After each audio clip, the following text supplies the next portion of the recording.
X-ray tubes are used for a variety of medical and testing purposes. While there are several designs in use, they all produce X-rays through the same basic mechanism.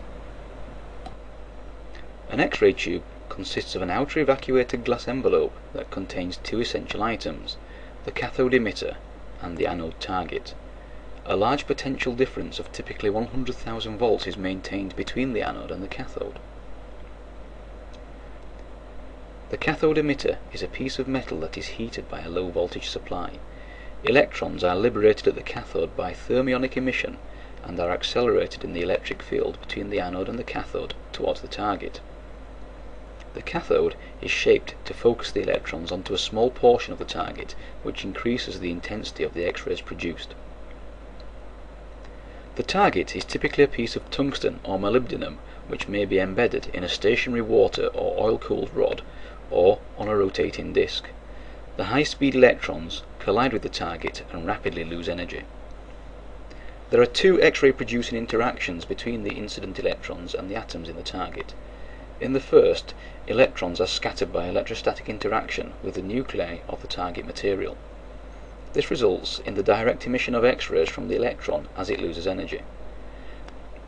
This process is called Bremsstrahlung, from the German meaning break-in radiation. Bremsstrahlung radiation has a continuous spectrum corresponding to electrons losing different fractions of their initial kinetic energy. When the electron loses a small amount of energy, a long wavelength X-ray is produced. When it loses a larger amount of energy, shorter wavelength X-rays are produced. The spectrum has a minimum wavelength below which X-rays are not produced.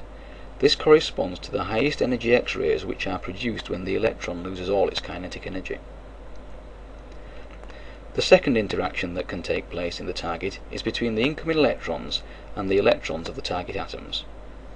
If the incident electron has certain characteristic energies, it can eject electrons from the inner shells of the target atoms.